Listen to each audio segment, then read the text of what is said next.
I'm Ayoko Chapman, and I'm with Patrick O'Reilly, Executive Coach and President, Padraig Coaching and Consulting. So Patrick, tell me a bit about how you came to be an executive coach. Sure.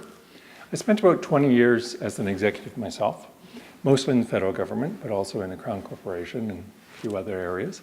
And when I left that work, I decided to be a consultant, kind of that classic consultant when you leave your day job. And one of the first people to approach me as a consultant asked if I had ever thought of being a coach, because he was looking for an executive coach. And he had heard about me, he had read about me in my career, and thought that I would have some interesting experience to bring to coaching him. And so of course at that point I said, sure, if you want to hire me, I'll be a coach. And I realized that it was more than the mentoring that I had done for my staff when I was working elsewhere. This required more of me. And so I started to look into it, I started to research more and realized that there's an opportunity here, particularly in Winnipeg.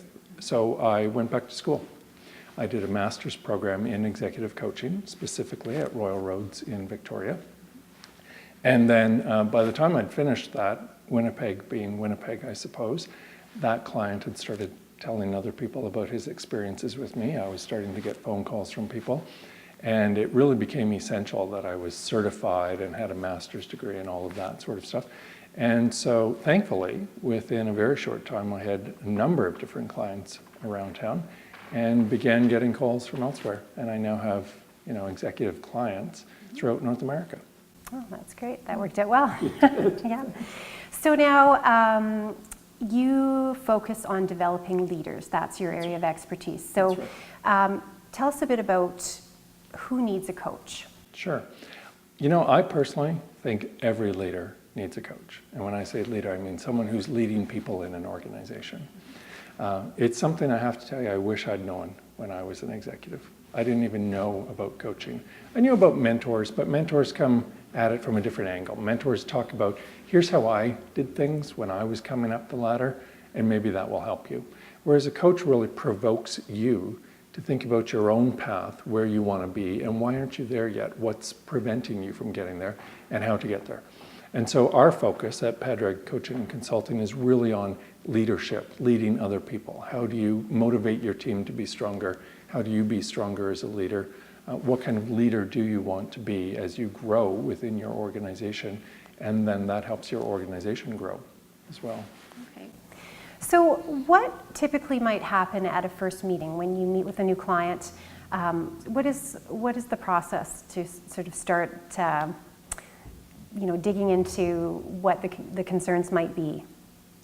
That's a great question. The first meeting is usually a get to know each other kind of meeting. In fact, all of the coaches in my firm offer a kind of an introductory session free of charge, complimentary, so that people can get to know us, because that's essential. You have to have a good rhythm with your coach. You have to give a mesh of your personalities.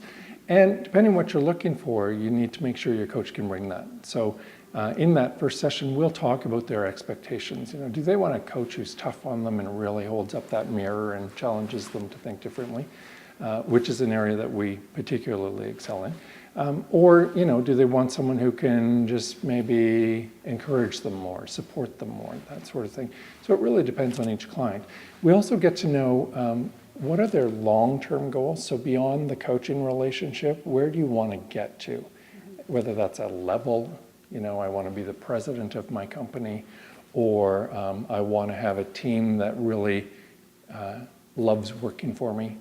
When my company does their 360-degree evaluations and asks my team what they think of me, I want to excel. I want people to really appreciate me as a leader, whatever. And then we set out some goals and what can we accomplish through our coaching relationship to get you onto that path. So whether we're going to meet for 3 months, 6 months, a year, what's a reasonable set of goals for us to measure our success by, so that at the end of that time, the client can look back and say, yes, actually, I exceeded what I wanted to achieve in my coaching relationship. Right.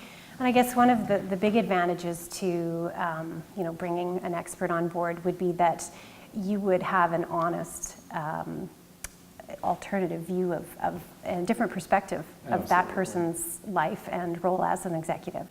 Yeah, all of the coaches in our firm have experience being leaders themselves, so we bring some of that to the table. But some of the beauty of it is we don't necessarily have experience in your industry, so we can ask some crazy questions that might be appropriate in another industry that cause a leader to go, oh, I never thought about it that way before, and have one of those aha moments. But as well, we can often say, as an outside observer, here's what I'm seeing. Here's what I'm hearing when you talk that way, or here's what I think people are picking up from you. What do you think about that? Does that seem accurate? How do you think that's affecting your work? How do you think that's affecting the team? And we'll kind of dive deep into that. We'll explore it a little more. We'll spiral in and figure out where the challenges are. Mm-hmm. Yeah. So what would be one piece of advice that you would give if you wanted to offer some guidance or direction? Everybody's an individual, of course, and so everyone will have a different perspective. But I think if I was to give a nice generic piece of advice that I found is applicable to almost everyone that I work with, it's to know you're not alone, or you don't have to be. The higher up the corporate ladder or the government ladder that you're climbing, the lonelier it gets. We hear this all the time from all of our clients. I burden my husband or my wife enough with my problems at work. I don't want to do that anymore. My colleagues are maybe competing with me for the same role, or maybe they've got their own challenges, or some things I just need to work out beyond the scope of my office. I don't want to lay things on my team. They've got enough challenges and I have to be the leader. So the higher up I go, the fewer people I have I can talk to about these challenges. Plus, most people in their work setting, they don't want to betray a lack of confidence in some areas, so they maybe don't want to talk about things.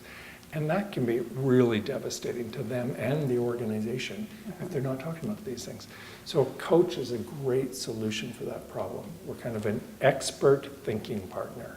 We'll listen, we'll encourage, we'll motivate, but we'll also challenge and hold up that mirror and say, would you want to work for someone in that situation? Probably not. Let's turn things around.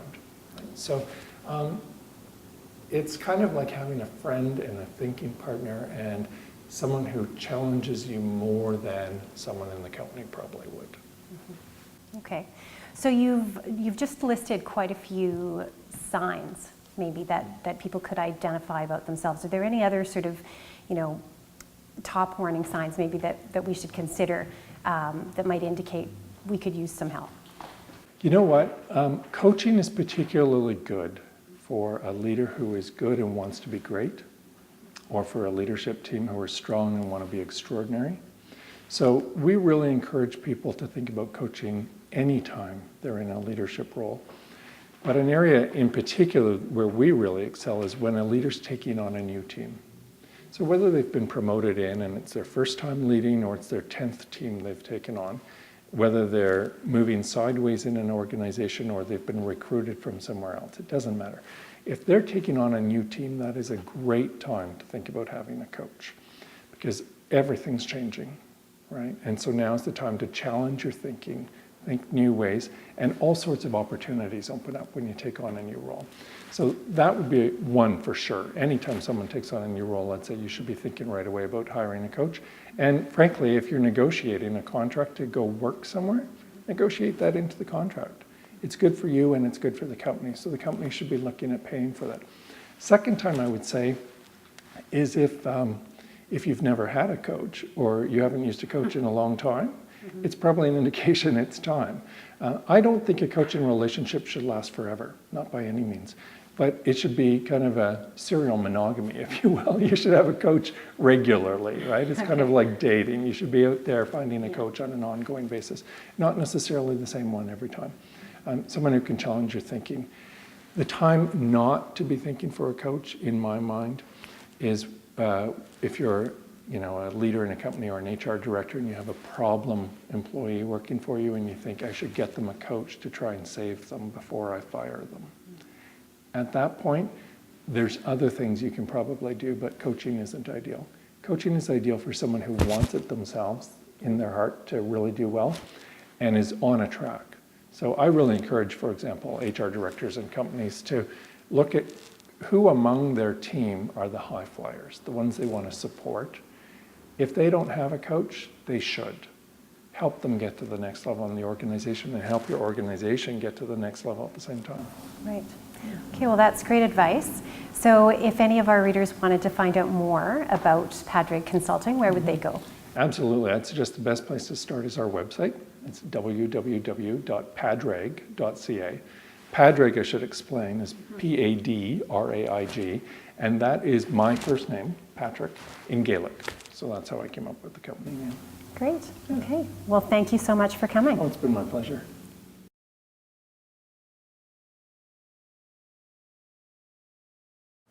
I'm Ayoko Chapman, and I'm with Ben Hopper, business coach with Hopper Associated. So Ben, you have been an entrepreneur for quite a while. You've been involved in a lot of different ventures on your own, and I think you have a lot of experience to bring to the table for your clients. So tell me a bit about some of the things that you're involved in with your clients these days. Well, yeah, I mean, it's certainly a hard road getting in as an entrepreneur and deciding to go out on your own. And I experienced it right from the start, right? Building a business and bringing it through, going through all the highs and the lows.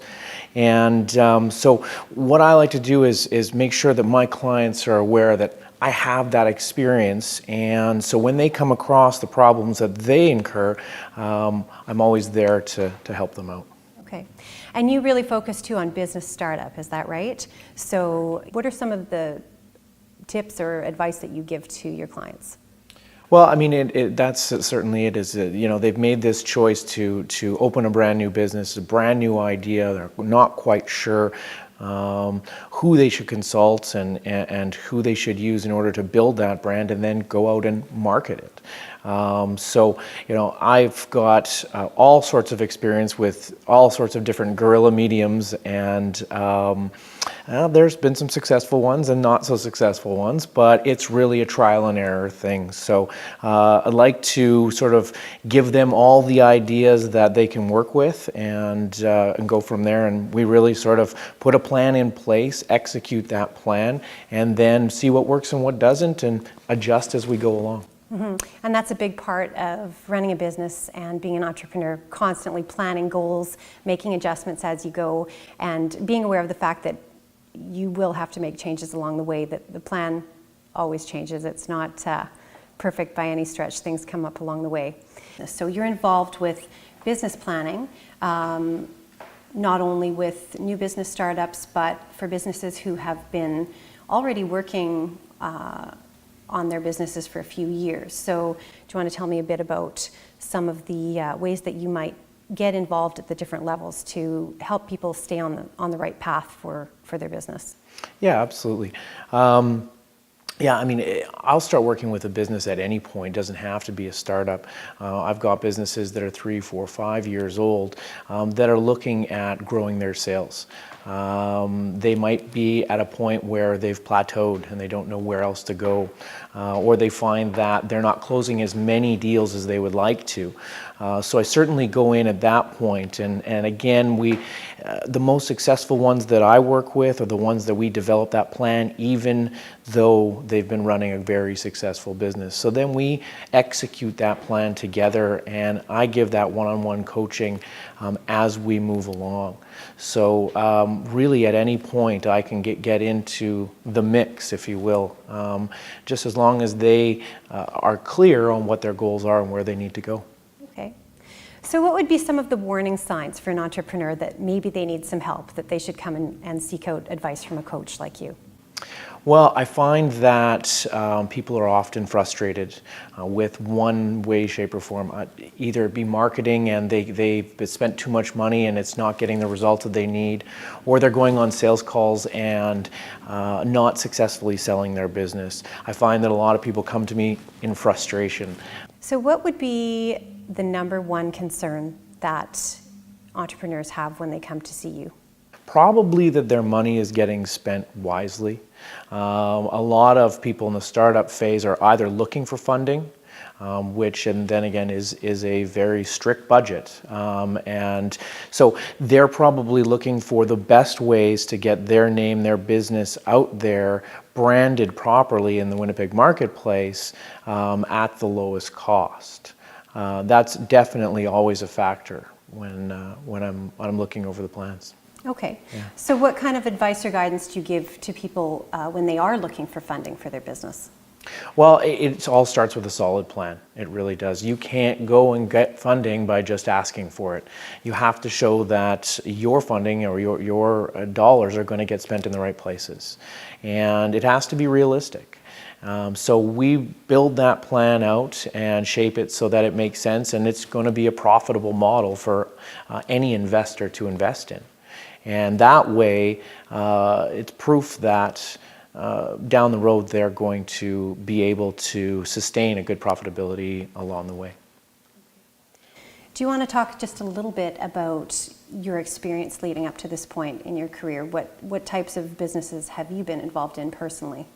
Well, I guess when I first embarked on becoming an entrepreneur, I decided I was going to buy a franchise, which we all know the benefits of a franchise, turnkey operation, just make the investment and we'll give you the plan. And so that was interesting. We certainly were very successful in the 5 years that I ran that. And then I moved into a sales training role, and was selling sales training and also helping my clients with the professional salespeople. And so that was very interesting as well for about 5 years too. So Ben, if people would like to find out more about how you can help them with their business, where can they reach you? Best place is probably to go to my website. It's at hopperassociated.com. But I am a very big proponent of social media. So I can also be found on LinkedIn, as well as I do have a company Facebook page. So it really runs the gamut depending on where you'd like to read about the business. Okay, Yeah. well thank you very much. Thanks.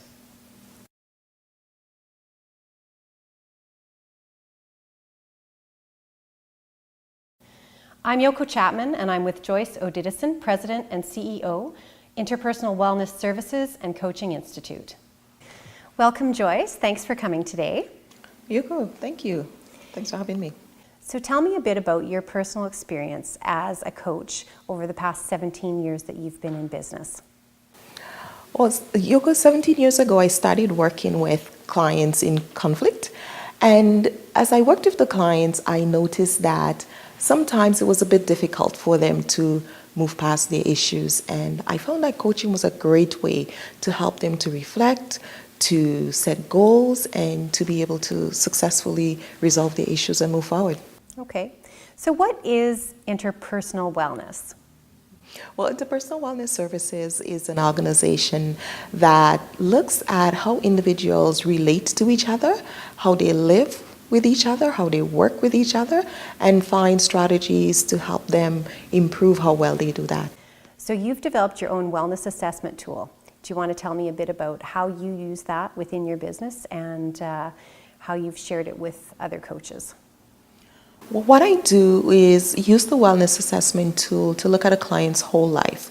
So we're looking at 9 dimensions in their life and giving them an opportunity to see how well they're doing in those areas of their life and identifying, benchmarking where they are and where they need to go, set a goal for themselves easily, quickly, and be able to start working on achieving that goal. So you've developed Manitoba's first coach training certification institute. Do you want to tell me a bit about what that is? Yes, well, that is a project I started about 6 years ago. It came to fruition. I had realized that in Manitoba, if someone wanted to become a certified coach, they had to go to Ontario or they had to go to the US or BC or another province. We didn't have a program here in Manitoba.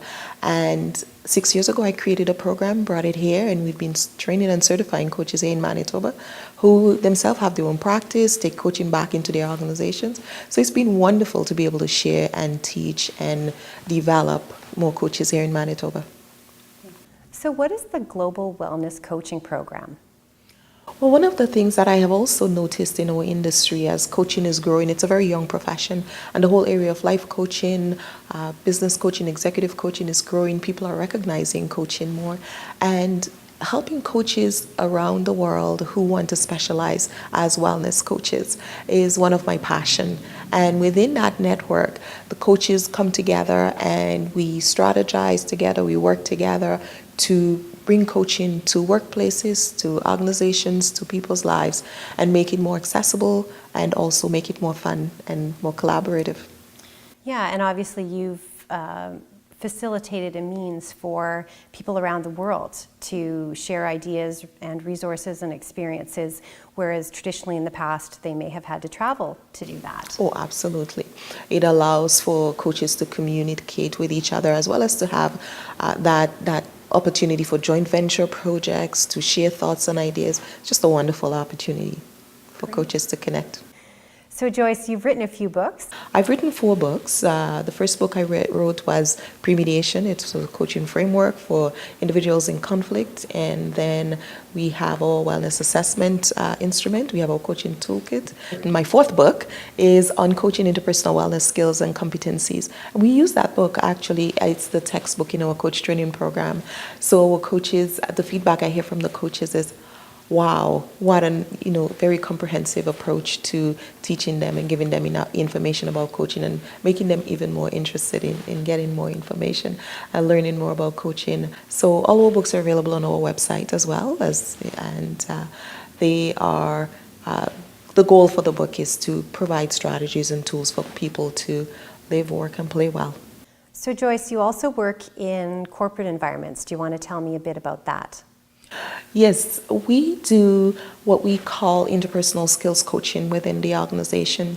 So over and above someone going to a workshop, if an organization wants an employee to get more hands-on awareness and behavior change, they would send them to work with us for interpersonal coaching, and we have had a 90% success rate with our clients in the learning they get and the hands-on one-on-one with the coach. They have found it superior to what they've done before and are able to go back and transform their behavior, their thinking, and their relationships at work.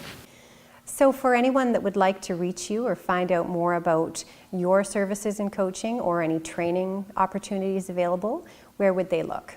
They would go to www.interpersonalwellness.com. and they can find our coach training program, and all our programs are available and our community on the website. Great. Well, thank you very much. Yep. My pleasure.